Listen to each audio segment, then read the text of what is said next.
My name is Saint Hope. I formerly went by Koji the Bandit. I'm from Mobile, Alabama, and I'm a producer. Uh, yeah.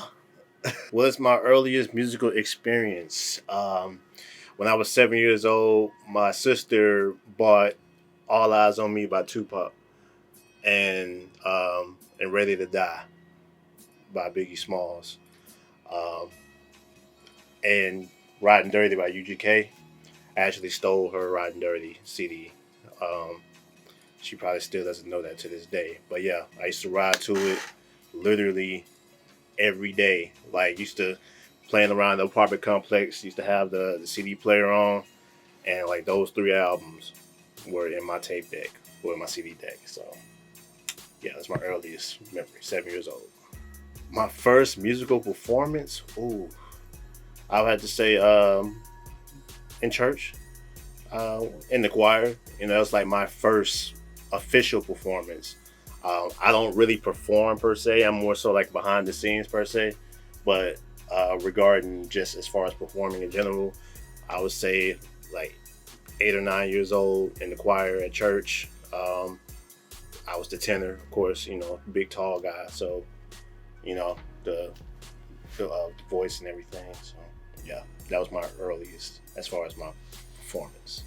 Well, I mean, being from Mobile, um, we're known for like Southern soul, just blues in general.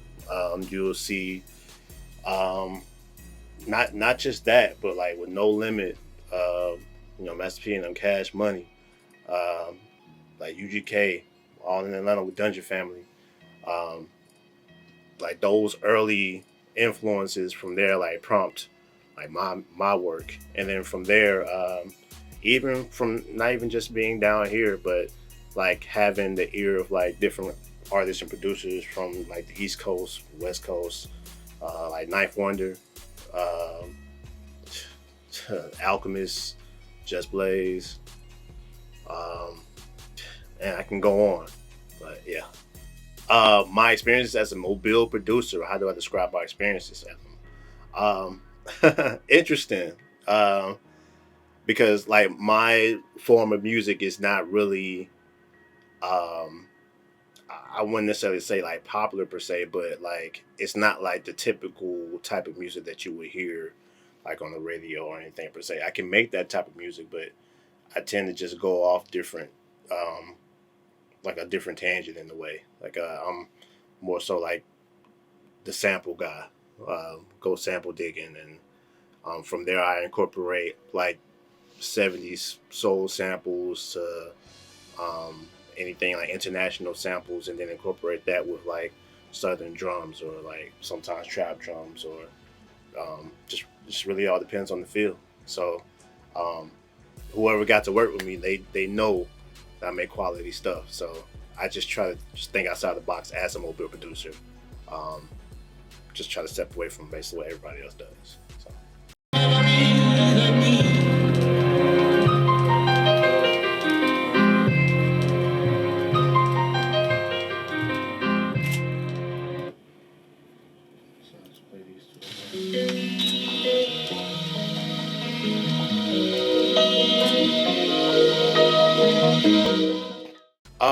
Well, I always knew, like, even from a young age, that I knew I had to just step outside the box. I couldn't just be like anybody else in order for me to stand out. And so by doing that, that caused me to stand out. Um, just like going to a different tangent, going to a different place as far as music, and then from there, kind of let that be the norm for others as far as they hear me. So, they'll hear me, they'll hear my brand of music. So, first time I saw the beat, man. Uh, Here's the thing, all right. So it's a rapper named C Now from down here in Mobile, right? I thought that I was selling a beat to him, right? But it was a dude who said he knew C Now. Um, I was like 18 years old. I sold it for like $50. So like, I mean, the beat was cool. I mean, the rapper was cool. He was like the typical Mobile rapper, hood trap, you know, trap stuff. So in turn, I mean, I just more so made what he wanted, and then like he gave me $50 for it. That's literally my first beat, and that was like not my first beat. My first beat ever sold had to be like 2010, maybe like 2009, 2010. Yeah, man. District 5 influences my music. Um, shoot, Last Mr. Big. Um, shoot, See Now. Um, Rich Boy. Rich Boy influenced my music. Bigger Than the Mayor. That mixtape was fire. Fire. Um, man. Like, more so my influences are like more so outside of Alabama. But as far as like me coming up and like incorporating like some of their sound, I would say those artists per se, because they're Mobile staples. So yeah.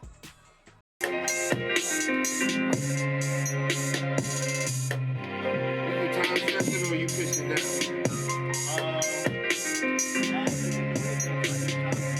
Oh, so it's just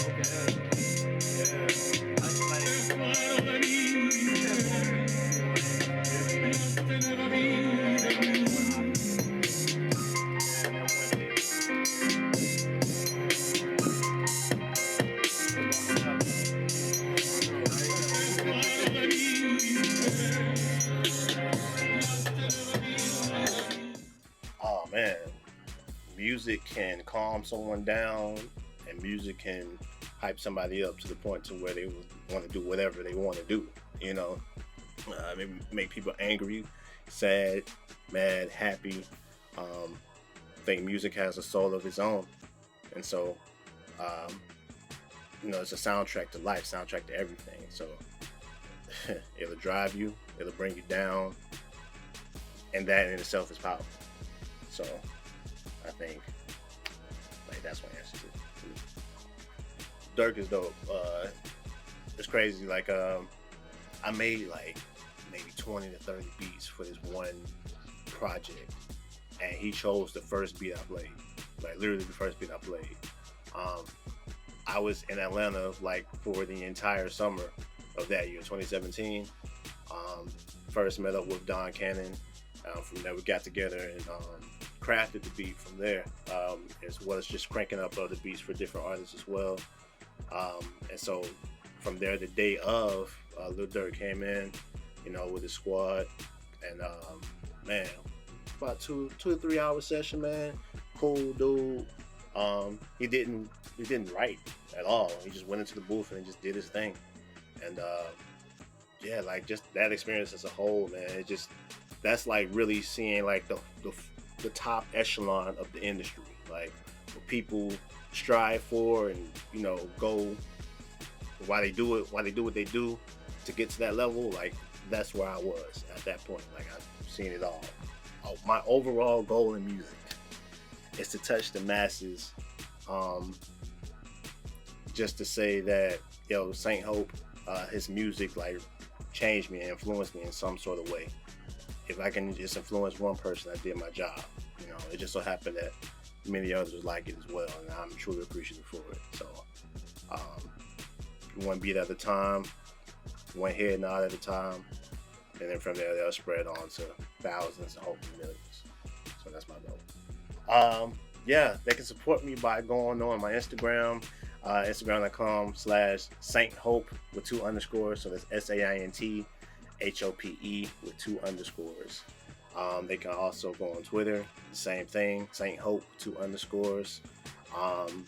They can pick up my homie India Rashad's project, entitled 5-1. But yeah, you can pick that up. And I'm somewhere everywhere right now.